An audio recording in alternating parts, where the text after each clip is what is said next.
Let's start 42 number question. Pre-active stage of teaching is related to action and reaction, testing, fixing up goals and feedback. Right answer is fixing up goals.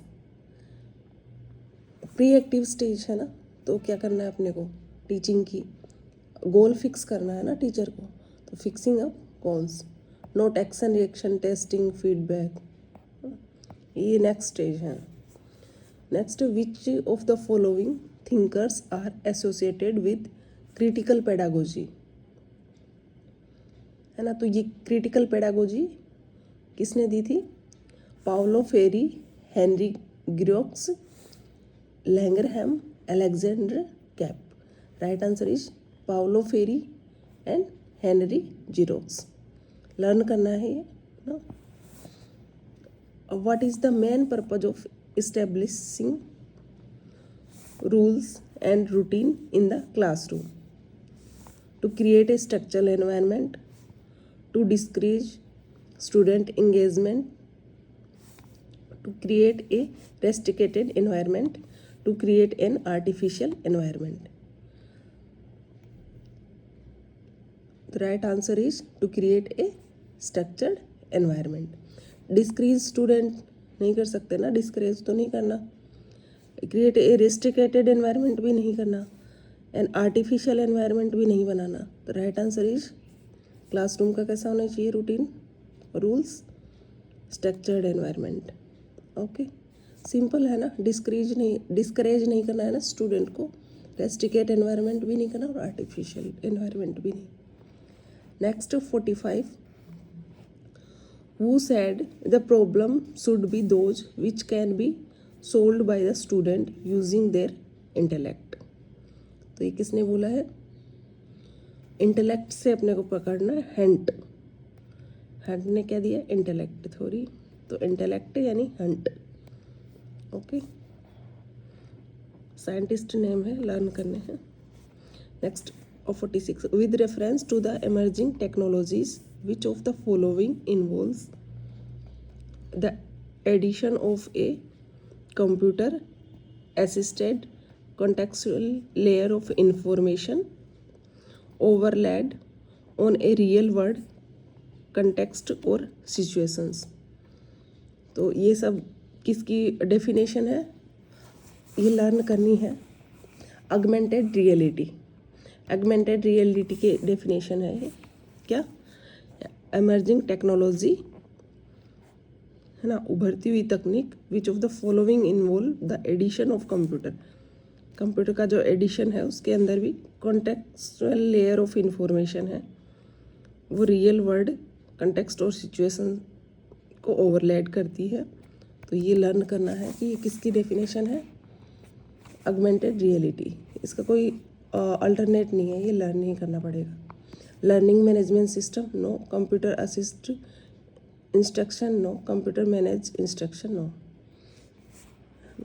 Next, which of the following are the factors that can be considered for managing diversity in the classroom, है ना. Classroom के अंदर जो diversity है उनको जमाना है. तो फर्स्ट है make effort to know your student, है ना. सेकेंड है maintain a working relationship with student through consistent communication, right. Unaware of their strength and weakness, so individual respect to each student, है ना. तो राइट है, 3 are right. Make effort to know your student, maintain a working relationship with student and individual respect to each student, सभी.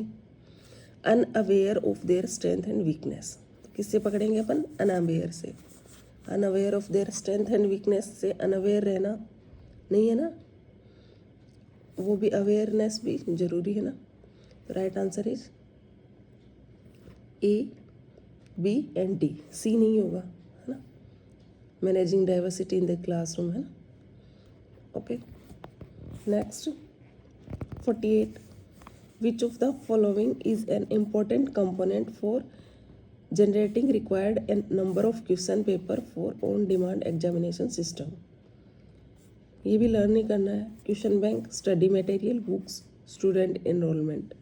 Student enrolment से कोई लेना देना नहीं है, और स्टडी मटेरियल, क्वेश्चन बैंक और बुक्स में कन्फ्यूजन होगा तो क्या करें, in an important component of generating required number of question paper, तो इसके लिए क्या होगा, क्वेश्चन बैंक।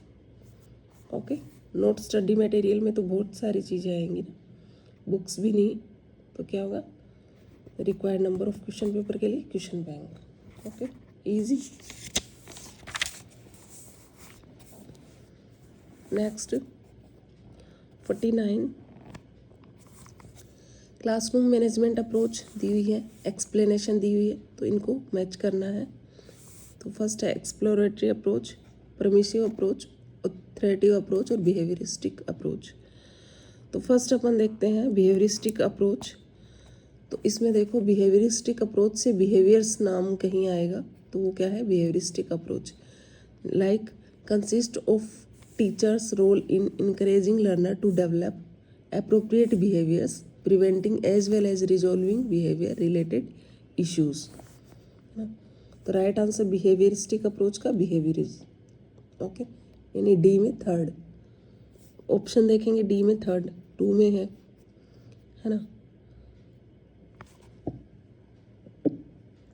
नेक्स्ट जैसे एक्सप्लोरेटरी अप्रोच, तो एक्सप्लोरेटरी में क्या रहेगा, teacher evaluate by planting question like seeds that urge learner examine their own way to deal with learner the material.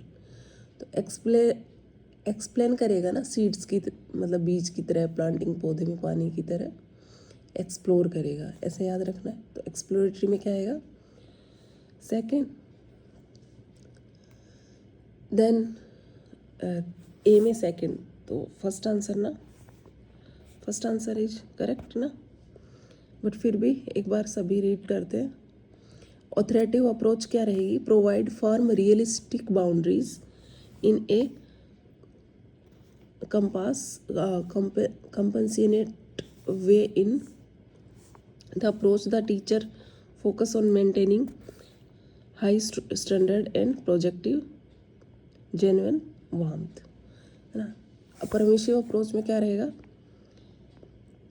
provide an environment of autonomy and free expression by learner wherein the teacher intervenes little and the learner express themselves, है ना। तो environment of autonomy किसके अंदर आएगा, permissive approach के अंदर, है ना। और बिहेवियरिस्टिक किस में आएगा, बिहेवियरिस्टिक अप्रोच के अंदर। ऑथरेटिव में क्या आएगा, कंपनसेनेट वे आएगा। और एक्सप्लोरेटरी में टीचर एक्सप्लेन करेगा like planting question like seeds, है ना, ये सब। Right answer is first, A में second, B first, C fourth और D third. Next, arrange the following step of the self assessment process in hierarchical orders. Hierarchical order यानी कि step by step order में अपने को जमाना है किसको, सेल्फ असेसमेंट ऑफ प्रोसेस को। तो फर्स्ट है कंपेयरिंग पर्सपेक्टिव्स, नेक्स्ट है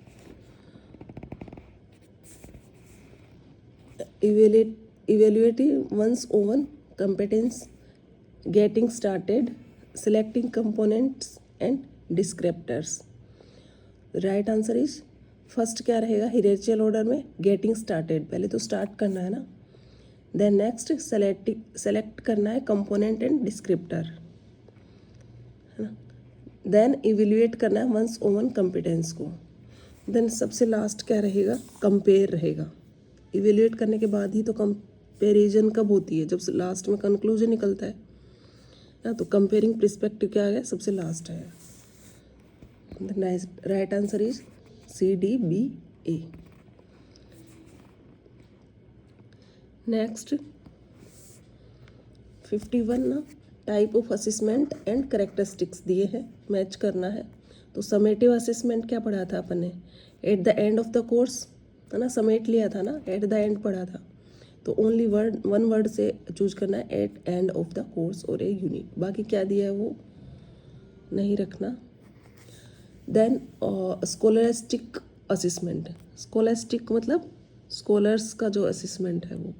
तो स्कॉलरिस्टिक असिसमेंट में क्या आएगा, ओनली वन वर्ड पकड़ना है, academic activities, purely related to academic activities, है ना, स्टूडेंट से रिलेटेड है, स्कॉलर से रिलेटेड है, तो academic activities is associated with different curricular subjects ना। तो ओनली एकेडमिक से पकड़ लेंगे स्कॉलरिस्टिक असिसमेंट को। तो डी में क्या रहेगा, फोर्थ रहेगा, है ना, डी में फोर्थ 2 में है, और बी में क्या रहेगा, फर्स्ट रहेगा। तो डी में फोर्थ और डी में फोर्थ 2 में है, और बी में फर्स्ट 1 में ही है। तो इससे अपन आइडेंटिफाई कर लेंगे कि फर्स्ट आंसर। और भी लर्न करते हैं। फॉर्मेटिव असेसमेंट क्या पढ़ा था, to know the process of student and teaching during the instructional process, है ना। तो ये क्या है, फॉर्मेटिव असेसमेंट, है ना। स्टूडेंट और टीचर के बीच जो इंस्ट्रक्शनल प्रोसेस हैं वो सब क्या है, फॉर्मेशन, यानी formative assessment. Then diagnostic assessment क्या है, it is concerned with persistent learning difficulties. ये किस में है, डायग्नोस्टिक असेसमेंट के अंदर, है ना। नेक्स्ट राइट आंसर क्या रहेगा, ए में सेकंड हो गया, बी में फर्स्ट हो गया, है ना। सी में क्या रहेगा, concerned with persistent learning difficulties, diagnostic में, है ना। डिफिकल्टीज डायग्नोस्टिक में आएंगी, स्कॉलरिस्टिक का पहले बता चुके। देन नेक्स्ट है 52, फॉर्म ऑफ असेसमेंट दिए हैं, करेक्टरिस्टिक्स दिए हैं, उसको मैच करना है। नॉर्म रेफरेंस्ड असेसमेंट, तो इसका है design to assess relative performance of each individual learn on the basis of the group in which the learner belongs. तो नॉर्म रेफरेंस्ड असेसमेंट है, तो इसके अंदर यही आएगा, relative performance of each individual learn, है ना। इससे पकड़ना है इसको, relative performance of each individual learn, प्रत्येक की अपनी इंडिविजुअल लर्न है ना, वो सब किस में आएंगी, नॉर्म रेफरेंस्ड असेसमेंट में। ओके, तो ये राइट है ना, ए में फर्स्ट।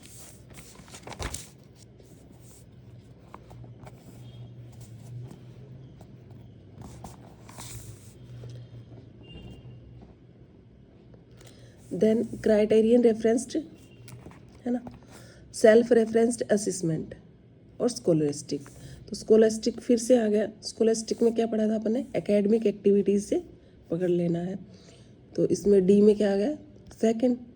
एंड सेल्फ रेफरेंस्ड या फिर स्पेटिव या इप्सेटिव असेसमेंट, सेल्फ रेफरेंस्ड में क्या आएगा,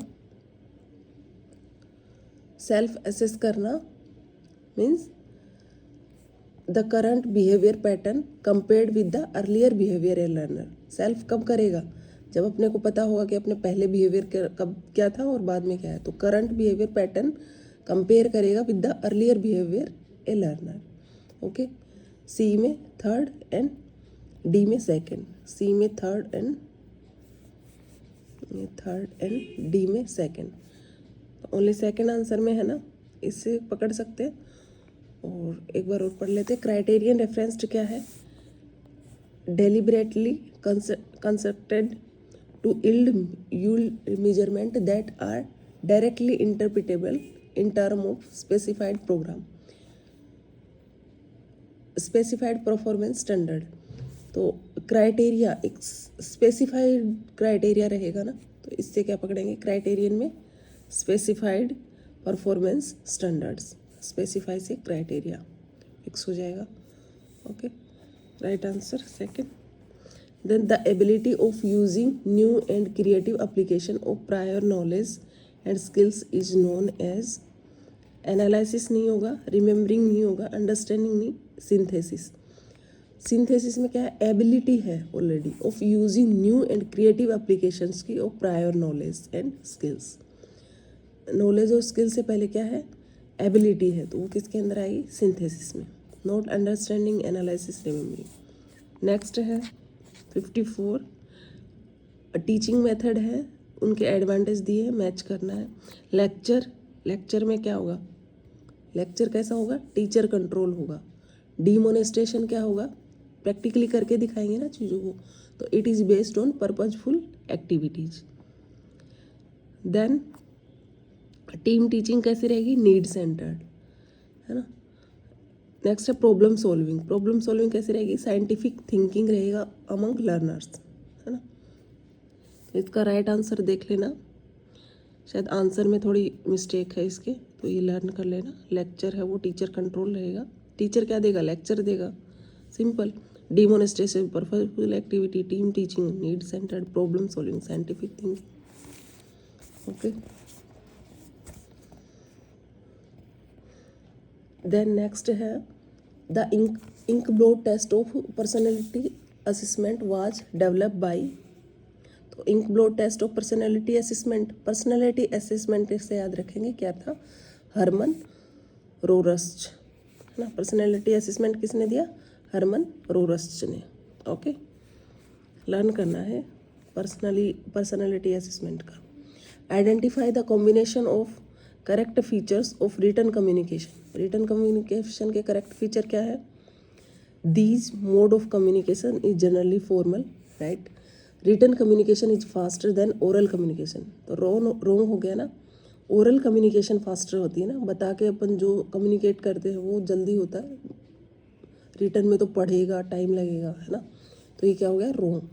direct contact between sender and receiver is not needed here, right है। रिटर्न कर देंगे तो सेंडर और रिसीवर के बीच कॉन्टेक्ट डायरेक्ट नहीं होगा ना, लिख के भी दे सकते हैं ना चीज़ों को। Written information are mostly reliable and clear, right ना। तो रोंग कौन सा हो गया, बी। कम्युनिकेशन इज फास्ट नहीं है, स्लोअर है। ओके, तो बी नहीं है, बाकी सभी करेक्ट है। ओके, ए सी डी। नेक्स्ट है barrier of communication and features. Okay, तो इसको मैच करना है। सीमेटिक बैरियर क्या है, सीमेटिक बैरियर जिसमें using highly technical word in the message, है ना। हाईली टेक्निकल वर्ड यूज़ करेंगे मैसेज में तो क्या दूसरों को समझ आएगा, नहीं। तो सीमेटिक बैरियर वही है। देन प्रेजेंटेशन बैरियर, प्रेजेंट करेगा ना तो क्या होगा, lack of confidence between the sender and receiver, तो ये तो क्या होगा, पर्सनल बैरियर में होगा ना, lack of confidence between the sender and receiver, है ना। तो सी में क्या रहेगा, फर्स्ट, एंड ए में क्या रहेगा, थर्ड। तो सी में फर्स्ट और ए में थर्ड और सी में फर्स्ट, वन आंसर करेक्ट ना, दो से ही पकड़ लेंगे, है ना। देन नेक्स्ट प्रेजेंटेशन बैरियर पढ़ लेते हैं ना। प्रेजेंट बैरियर में क्या रहेगा, including too many of facts and information in one paragraph. Presentation में क्या रहेगा, वन पैराग्राफ में ही प्रेजेंट कर रहे हो तो वो प्रेजेंटेशन बैरियर रहेगा। Next organisational barrier, lack of availability of communication equipments वाला किस में आएगा, ऑर्गेनाइजेशनल बैरियर में। Okay, correct answer second.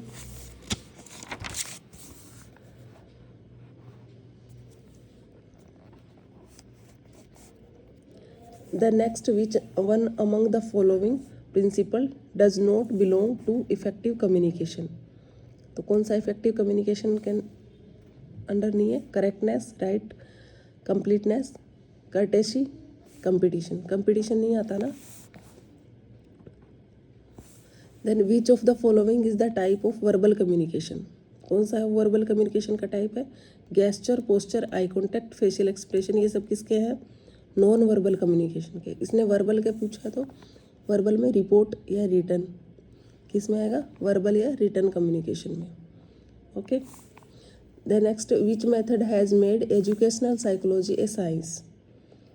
हाँ, कौन सा मेथड है वो एजुकेशनल साइकोलॉजी या साइंस को रिप्रेजेंट करता है ना, कौन सा मेथड इसके अंडर आता है, clinical method no, inductive method no, experimental method yes. Education psychology science है, कौन बताएगा, एक्सपेरिमेंटल मेथड, एक्सपेरिमेंट करेंगे किसके अंदर, साइंस के अंदर ना, survey method no, right answer B.